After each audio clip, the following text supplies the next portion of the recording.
বন্ধুরা, বেগুন ভাজা তো অনেক রকম খেয়েছেন। আমি যেভাবে বানাবো শুধুমাত্র একটি বেগুন ভাজা দিয়েই সব ভাত খাওয়া হয়ে যাবে। আশা করছি রেসিপিটা খুব ভালো লাগবে আপনাদের।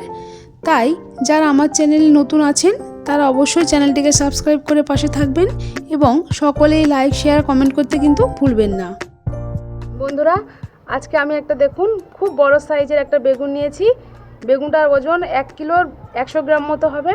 খুবই বড় এরকম বেগুন আমি আগেও কখনো দেখিনি, মার্কেটে প্রথম দেখলাম, এই জন্য বেগুনটা আমার পছন্দ হলে নিলাম। আপনারা যদি দেখে থাকেন তাহলে অবশ্যই কমেন্টে জানাবেন যে এত বড় বেগুন কারা কারা দেখেছেন। এই বেগুনটা আমি আজকে ভাজি করে দেখাবো, একদম নতুনভাবে বেগুন ভাজিটা করে দেখাবো। বেগুনটাকে আমি আগে প্রথমে ধুয়ে নিয়েছি দেখুন, এবার আমি কাটবো। বেগুনটা খুবই বড় দেখতে পাচ্ছেন, এই জন্য আমি বেগুনটাকে প্রথমে দুটো ভাগ করে অর্ধেক করে নেব, নিয়ে তারপরে আমি কাটবো। বেগুনটা এবার কাটা যাক, দেখা যাক ভিতরটা কেমন আছে। দেখুন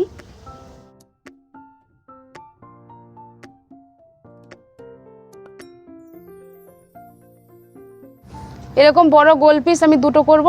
এই একটা করেছি, এই অংশটা থেকে একটা নেব বড় গোল, এই যে এরকম এখান থেকে একটা নেব। এই যে দুটো এরকম বড় গোল গোল নিয়েছি, দেখুন এই যে দুটো এরকম বড় গোল নিয়ে নিয়েছি।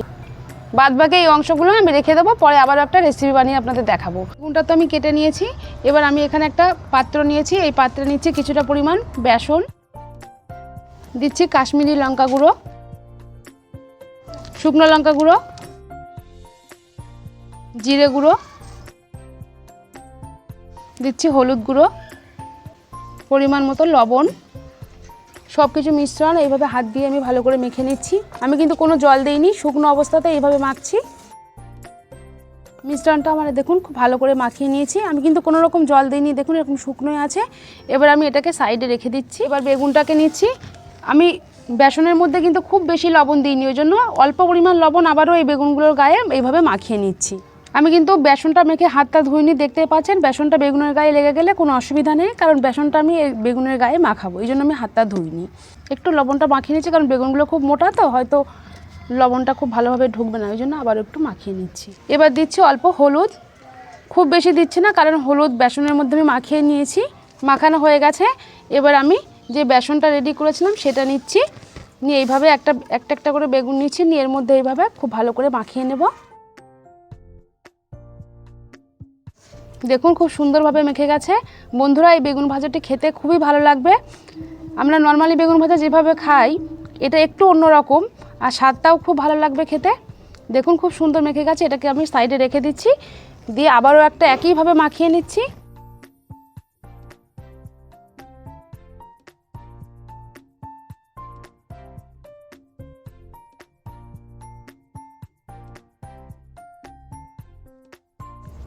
এটাও মাখানো হয়ে গেছে, এবার আমি এটাকেও তুলে রেখে দিচ্ছি। এখন আমি বেগুনটা ভাজার জন্য উনুনটা জ্বালিয়ে নিয়েছি, নিয়ে এর উপরে একটা তাওয়া বসিয়ে দিচ্ছি। তাওয়াটা গরম হয়ে গেছে, আর আমি এই বেগুনটা ভাজি করব সর্ষের তেলে। এই ভাজিটা সর্ষের তেলে করলে একটু ভালো লাগে খেতে, এই জন্য সর্ষের তেলেই করব। তাওয়াটা দিয়ে দিচ্ছি পরিমাণ মতো সর্ষের তেল, খুব বেশি তেল একেবারে দিচ্ছি না, যে সাইডে এইভাবে একটু ছড়িয়ে দিচ্ছি। এবার আমি যে বেগুনটা বেসন দিয়ে মাখিয়ে রেখেছিলাম সেটা এর উপর আস্তে আস্তে বসিয়ে দিচ্ছি। উপরের দিকে একটু সর্ষের তেল দিয়ে দিচ্ছি, এইভাবে একটু ছড়িয়ে দিচ্ছি। এখন একটা ঢাকনা দিয়ে কিছুক্ষণ ঢেকে দিচ্ছি, খুব বেশিক্ষণ ঢেকে রাখবো না, একটু পরে আমি আবার উঠিয়ে দেখে নেবো কত দূর হয়েছে। এবার আমি ঢাকনাটা খুলে দেখে নিচ্ছি এই পিঠটা কত দূর হয়েছে। দেখুন এই পিঠটা এত দূর হয়েছে, নরমও হয়ে গেছে, এই দেখুন চাপছি, দেখুন গলে গেছে। আবারও অল্প করে আমি তেল সাইডে দিয়ে দিয়েছি। বন্ধুরা, বেগুন ভাজাটা আমার পুরো কমপ্লিট হয়ে গেছে, দেখুন আমি আবারও দেখিয়ে দিচ্ছি, খুব সুন্দর নরম হয়ে গেছে, এই দেখুন। আর এই সময় আপনারা কিন্তু যদি গ্যাসে করেন, গ্যাসের আঁচটা অবশ্যই আপনারা মিডিয়াম ফ্লেমে রাখবেন। আমার একটু জালটা বেশি হয়ে গেছিলো, দেখুন এই যে একটু কালো কালো হয়ে গেছে, একটু বেশি হয়ে গেছিলো এই জন্য।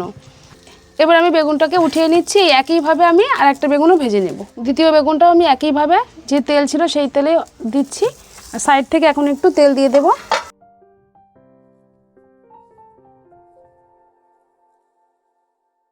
এটাও হয়ে গেছে, এটাও আমি তুলে নিচ্ছি। বন্ধুরা, বেগুন ভাজি তো আমার একদম কমপ্লিট। আপনারা হয়তো অনেক রকম বেগুন ভাজি খেয়েছেন, কিন্তু এইভাবে একবার বেগুন ভেজা খেয়ে দেখবেন কত ভালো লাগে। অন্যান্য বেগুনের স্বাদের তুলনায় এটা অনেক ভালো লাগবে।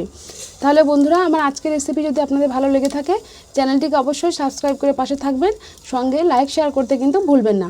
আর যদি বেগুন ভাজিটা বাড়িতে করেন তাহলে অবশ্যই খেতে কেমন হয়েছে কমেন্টে জানাতে কিন্তু ভুলবেন না। তাহলে আজকের মতো এখানে শেষ করছি। সবাই ভালো থাকবেন, সুস্থ থাকবেন।